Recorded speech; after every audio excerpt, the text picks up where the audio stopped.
উত্তর চব্বিশ পরগনার কাকিনাড়ায় দুষ্কৃতী হামলায় নিহত এক মহিলা ও তার ছোট ছেলে। পুলিশ সূত্রে খবর, রবিবার ভোরে কাকিনাড়া বাজারের কাছে একটি বাড়িতে হানা দেয় একদল দুষ্কৃতী। বাড়িতে তখন ছিলেন গৃহকর্ত্রী সবিতা সিংহ ও তার দুই ছেলে। তিনজনকে লক্ষ্য করে দুষ্কৃতীরা গুলি ছুড়ে পালায় বলে অভিযোগ। গুরুতর আহত অবস্থায় তিনজনকে হাসপাতালে নিয়ে গেলে চিকিৎসকরা সবিতা সিংহ ও তার ছোট ছেলে বিশাল সিংহকে মৃত ঘোষণা করেন। সবিতা সিংহের বড় ছেলে সানু সিংহ চিকিৎসাধীন।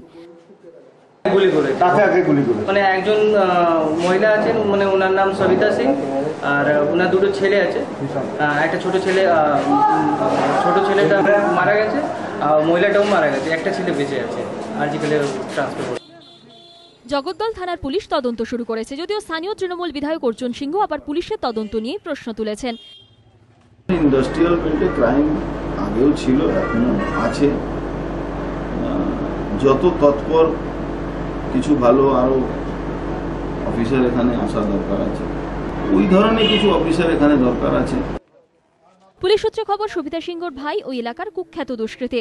তার সঙ্গে এলাকার অন্য একদল দুষ্কৃতীর বিবাদ চলছিল। সবিতার ভাইকে খুঁজতে দুষ্কৃতীরা হামলা চালায় বলে পুলিশের প্রাথমিক অনুমান। সমীরণ পালের রিপোর্ট, এবিপি আনন্দ, উত্তর চব্বিশ পরগনা।